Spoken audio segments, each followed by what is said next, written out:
So I'm experiencing this right now, and I'm kind of making this video because I want to gain some insight from people who are also on the same journey, who've done similar things or experiencing similar things.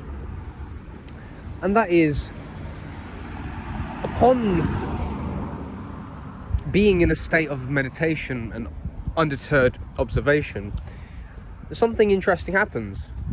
You become very aware that a lot of your drives in life, goals and ambitions, personal success, and all of the things that you thought were going to make you happy, going after things, chasing things, having the drive, the success drive, a lot of that comes from emotion. And the emotion comes out of a lack, and the lack out of not being in the present moment, or not being real in the present moment, not really being attuned to the present moment, and not living according to conscience. Conscience being the feeling realization that you get when you understand something, and understanding coming from observation being submission, because observation is a state of humility. You have to say, I don't know what the answer is, so you have to observe now. So that's what Islam means when it says to submit to God, submit to reality, submit to truth, submit to the divine will, submit to source. It's the same thing, isn't it? So when you're living like that now, you find that there's a lack of ego drive. Don't get me wrong, it's still going to be there in the background. Ego drive, it's always there, it's always chattering. The mind chatter, it's always ready and waiting to come and attack you in the sense. And that's why I like the Christian theology of the devil, your enemy, roars around waiting for a victim or waiting for someone to devour. That's kind of like what he is. If you watch the mind, you'll see that the mind chatter never stops. But if you're in a state of observation, it's just diminished. It's chattering along, and you gain moments where it's complete silence and complete just observation and complete perception, which is kind of like what we want here. But when that's not possible, it's okay, because you can just watch the mind. I'm still very new to this, by the way. Like, I stopped doing it for a year. I was still meditating, but I wasn't meditating. My ego was meditating. So what was that? It was an exercise. It was something to do to become calm and centered. And occasionally I'd enter this state of centeredness, of observation, and my day would just be great. My day would be so much better. I would handle the day so much better when I would meditate, even if it was just 5 minutes. It's crazy, right? Like, I would just meditate for 5 minutes and the whole day would just be great. But if I just didn't get that 5 minutes in of silent observation, man, it's like the day just had me. The day would just pull me apart.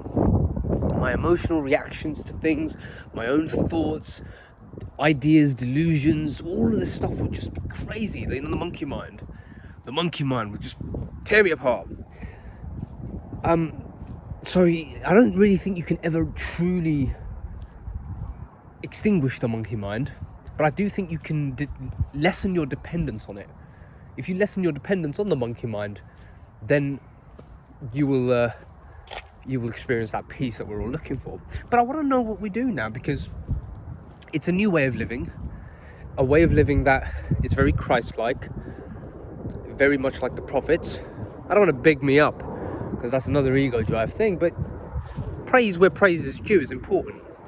You will scare many people. Relationships will become very weird, because you will become very aware as to what the nature of relationships are. You see, if relationships aren't based on truth and reason, and common sense and goodness and service to God, essentially, right? That's what it is. Truth, honesty, diligence. If the relationship isn't based on those things, then it's usually based on ego drives. Your need to make me happy and my need to make you happy. Really, I want you to make me happy and you want me to make you happy, so we're very just selfish. But that's really the nature of all relationships.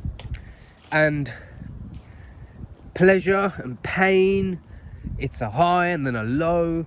I've seen some really intense and insane relationships in my time, not personally, but I've seen and observed them.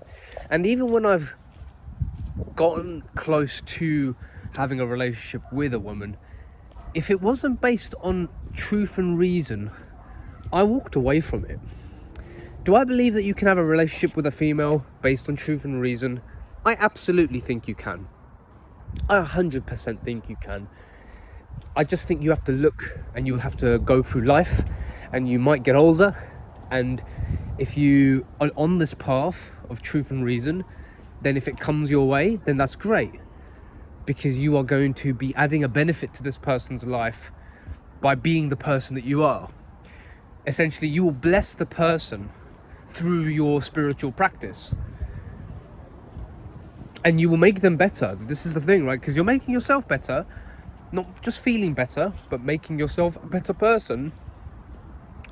You will make them better, because you will be giving them the gift of awareness, and the gift of not just introspection, but awareness. Because many a time we live a life where we're very blind. We're very blind, and we're going through life, and we're very ignorant. I'm very ignorant still. I'm very ignorant to the ways of the world still. And I'm very ignorant to my own sins. So if a sin gets revealed to me, I'm very happy now. It's painful. It is painful. When the light of conscience shines on a fault of mine, it's painful. Of course it's painful.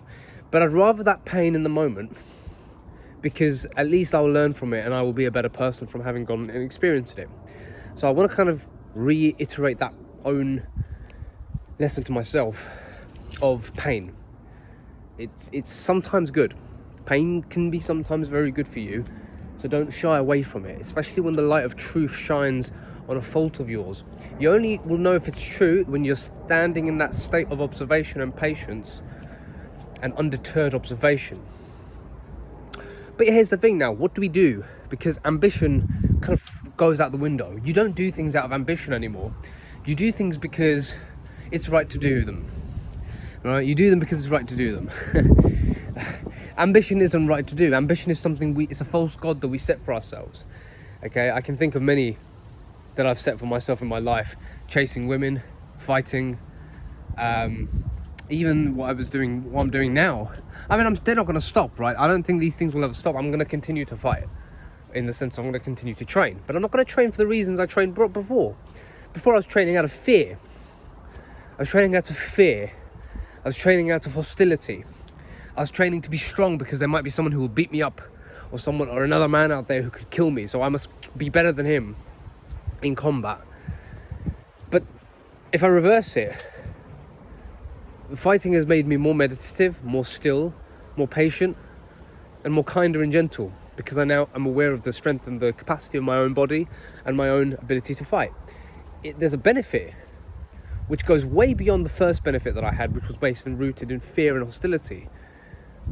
Because any reaction to anger, hostility, fear, or even desire and lust, it's a false god. Okay, because it's out of an emotion, and when the emotion fades, the desire to do the said thing fades as well. I've seen this in my own life as well. When lusts have faded, I stopped doing the thing that the lust was choosing to do. When the anger faded, I stopped doing the thing that the anger was choosing to do. When the fear faded, I stopped doing the thing that the fear was telling me to do. And then if you look at my life, you'll see that projects were started and then stopped. Things that I was doing stopped. People that I was involved with, I suddenly became bored with and stopped associating myself with them. Because emotion was the one that was driving the whole thing, not reason or truth. You see, reason and truth then translates into discipline, which is very unemotional, right? For example, you train because it's just what you do. Like, I train because it's what I do. Okay, I'm not saying necessarily fight or even spar, although I like to spar because it's still training, but it's the right thing to do. You don't need to do it crazy. You don't need to train like a pro athlete. You don't. You just need to train. Get into the ring, get into the gym, train hard, push yourself, get to exhaustion, test your limits. This is good for you. It's good for your mental strength. Okay, that's it. Like, remove ego from the equation. It's good for your mental strength to deal with pressure. And it doesn't even have to be martial arts training. It could be anything that's extraneous. I like martial arts because it's a little bit more personal. And when it's done out of love, it's a beautiful thing. When your partner, who's beating you up, but he's beating you up out of love, and you're beating him up or at least trying to beat him up, with love, and you're doing it because you both want to better yourselves. That's what I mean. That's what I'm talking about. That's the best kind of training, you know, warrior training. But there's no ego behind it. You take the ego out of the situation. You just do it because it's right. You're a man, you're a male, you have testosterone, and this is how you bond, and this is how camaraderies are met, and it's how your metals are tested. And also you want to be with men who are strong, and you want to also be strong so that you can face life's difficulties and be good and be able to be good.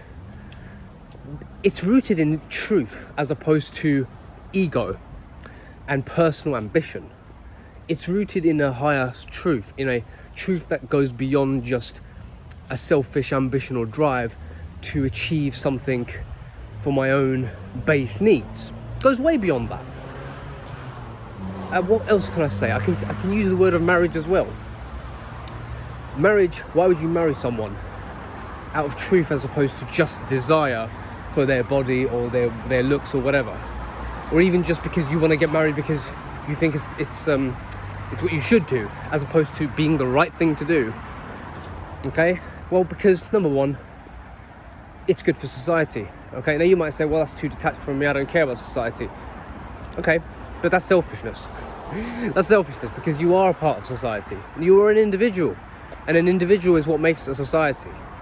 You see, if everyone's a conformist, then society kind of crumbles, because no one really cares about the society. But if individuals who are individuated, individuals, basically people who are self-controlled and self-ruling and self-responsible and self-accountable, if these people join society and they form good communities, wholesome communities, with people who are married, where they're looking after themselves, then they're looking after their children, and then they're looking after their communities, you will have a better country. That's how you solve the problems of the country. The imbalance that's occurred with the elites has only occurred because people stopped paying attention. Well, Peterson said that. Jordan Peterson has said that as well. They've stopped paying attention. They started being selfish and caring more about themselves than they care about rightness and truth. They want to be right as opposed to serve right. They want to be God as opposed to serve God. Sounding very much like Roy Masters. I've been listening to him a lot though. He's a great guy, really great guy. But he's not lying. At the end of the day, he serves the same thing that I serve, which is truth and God, and the desire to be led by God. That's my desire. I don't care about anything else, because that is the true pleasure. You know, the true pleasure of peace, joy, calmness, patience, serenity in the soul. That only comes from serving the conscience. You don't get that from anything else. There's no achievement that will give you any peace and satisfaction. There's no achievement, no event, no person, no emotion, no drug will ever give you the lasting peace that comes from serving God, or serving truth, and serving conscience, and serving justice. Nothing will give you the peace and the joy that comes from that.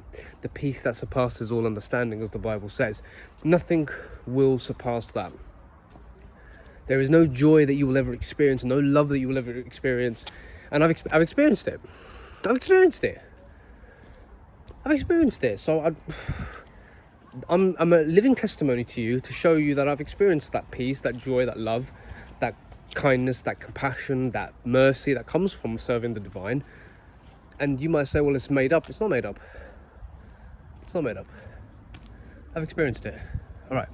I think there's a delivery, so I'm going to go and open the door. See you in a bit.